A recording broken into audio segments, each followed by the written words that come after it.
Picture a name that sounds as American frontier, Appalachian, Scots-Irish as it gets. Jackson, Wilson, Watson. Now here's the twist. Hidden in plain sight in the last three letters of thousands of Scots-Irish surnames is a naming convention the Vikings brought to Britain over 1,000 years ago. It's not a horned helmet. It's a suffix. 15 surnames, two kinds of Norse threads, and by the end of this video, you'll know exactly which one your bloodline carries. Stay until number 1, because that surname hides a Gaelicized Norse personal name that sailed into Argyll before written history. The sun pattern is the Viking fingerprint, and the first 9 names carry it. Let's get into it. Number 15. Watson. The first name on this list belongs to one of the most common surnames in the English-speaking world, and most people who carry it never look past the surface. Number 15. Watson. Watson.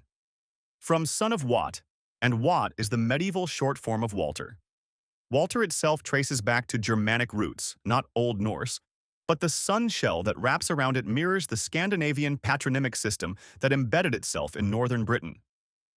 The name spread through Lowland Scotland and into Ulster, and from there to the American colonies in waves that helped shape Appalachia. Watson is now one of the most common surnames in England and Scotland, which shows how thoroughly it was absorbed into the Scots-Irish naming pool. If your name is Watson, your bloodline carries a medieval name that traveled from Germanic Europe to Scotland, then to Ulster, and then across the Atlantic inside a Norse naming frame. Number 14. Wilson. Now here is a surname that sounds like it could come from anywhere in Britain, but its structure tells a different story once you know what to look for. Number 14. Wilson. Wilson. Son of Will, and Will is the pet form of William. William is Germanic too, built from elements meaning will and helmet or protection, and it spread across England after the Norman conquest. But the sun-suffix that turns Will into Wilson is the Norse fingerprint. It isn't Anglo-Saxon, it isn't Southern English. It's the patronymic pattern that Norse settlement planted in the north. Wilson became one of the most common surnames in Lowland Scotland and Ulster, and it rode the Ulster Scots migration to America in numbers so large that it now feels like a name that was always here.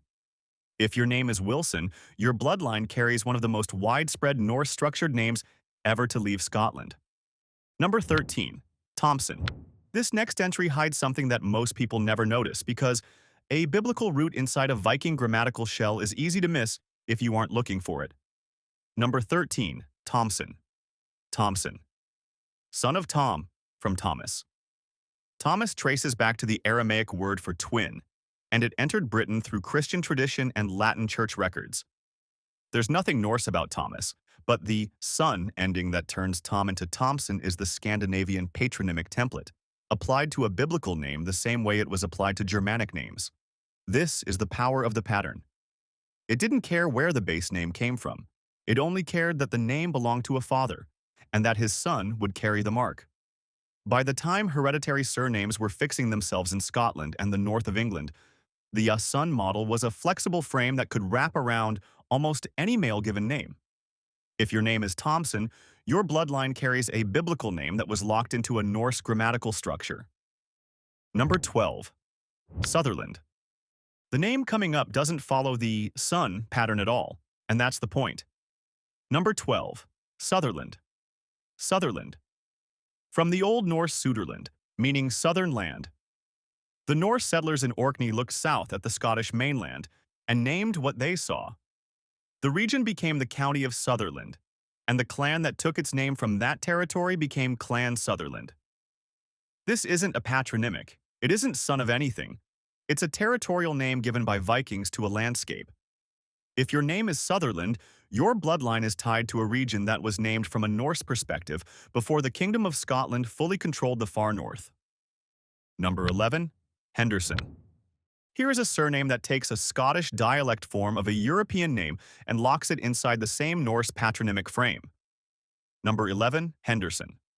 Henderson. Son of Hendry, the Scottish form of Henry. Henry is Germanic, often analyzed as combining elements meaning home and ruler, and it became widespread across Europe through royal and dynastic usage. In Scottish dialect, Henry became Hendry, and the patronymic Henderson formalize that relationship. Once again, the given name is continental, and the sun-suffix is the Norse structural layer.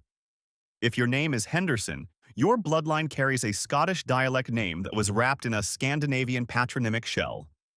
Number 10. Nelson. Most people who carry this next name assume it means son of Neil, and that assumption is wrong. Number 10. Nelson.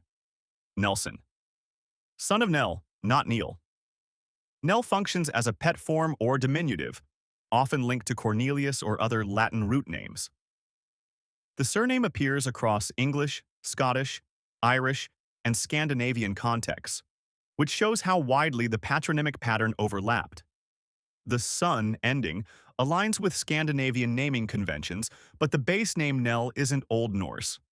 In a Scots-Irish context, Nelson may be part of the Ulster Scots surname clusters that traveled to America, but the link to Vikings is structural rather than lexical. That distinction matters because it shows how deeply the Norse patronymic template had penetrated British naming culture by the time the Ulster migrations began. If your name is Nelson, your bloodline carries a patronymic that fits the Norse naming frame, even though the name inside it came from a different world. Number 9. Jackson. This name is one of the most common surnames in American history, and its connection to Ulster is more specific than most people realize. Number 9. Jackson. Jackson. Son of Jack, and Jack itself is a diminutive that may derive from John, Jacobus, or James. The name is English and American, but the Jackson bloodline that produced Andrew Jackson came from Boney Before, County Antrim, Ulster. His parents emigrated from that village in the years before the American Revolution, and they carried a son patronymic out of Ulster the same way tens of thousands of other Scots-Irish families did.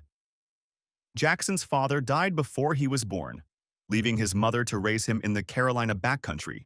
But the name she passed down was built from the same Lowland Scottish naming stock that the plantation of Ulster had transplanted from Scotland to Ireland.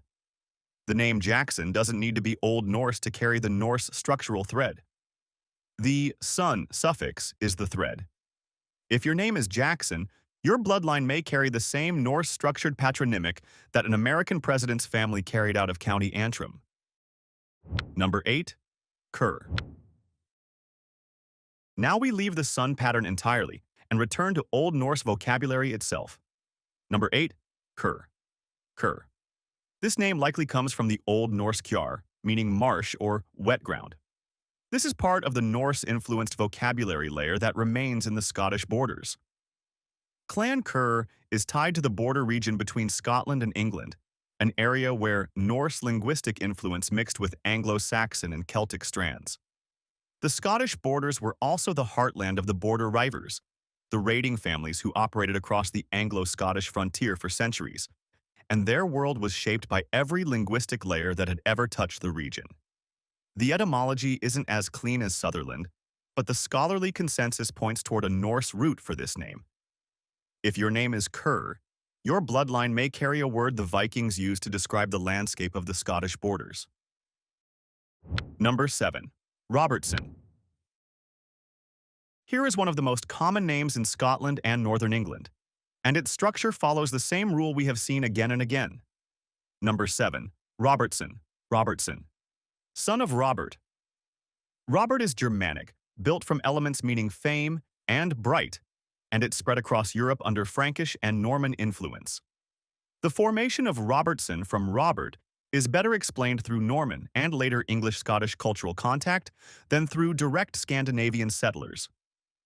But the son ending that makes it a hereditary surname aligns with the Norse patronymic convention that dominated northern Britain. If your name is Robertson, your bloodline carries a Germanic name that was fitted into a Scandinavian-style patronymic frame in Scotland. Number 6. Gunn. Robertson was built from a Germanic name inside a Norse frame. The name coming up is different. It isn't a frame. It's Old Norse vocabulary itself. Number 6. Gunn, Gunn, from the Old Norse gunner, meaning battle or warlike. Clan Gunn is rooted in Caithness, a region ruled for centuries by the Norse Earls of Orkney. The Norse earldom held Caithness and Sutherland under its authority long after much of Scotland had moved to Gaelic or English governance, and that prolonged Norse legal and linguistic presence left deep traces in the region's place names and family names. The name appears in Old Norse compound personal names like Gunhildr and Gunnbjorn, and it survives today as both a surname and a given name across Scandinavia. The Clan Gunn Heritage Center stands in Latheron, Caithness, and it preserves the memory of a family whose name is Old Norse vocabulary turned into a clan identity. If your name is Gunn, your bloodline carries a word for battle that the Vikings spoke, and your clan held ground in a landscape they ruled. Number 5. Stevenson.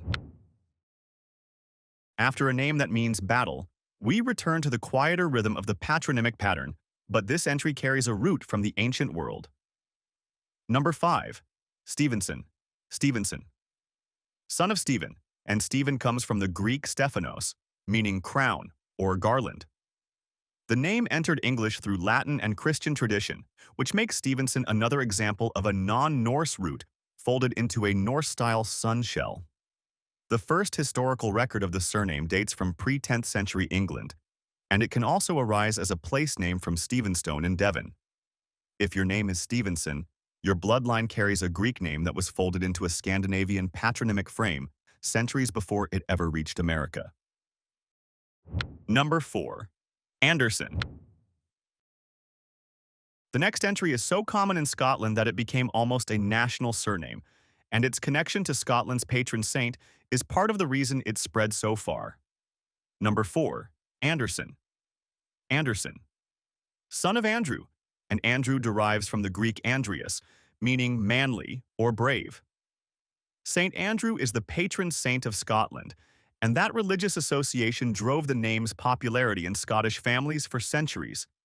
Anderson is a classic Scots-Irish surname that traveled to America in huge numbers during the Ulster migrations.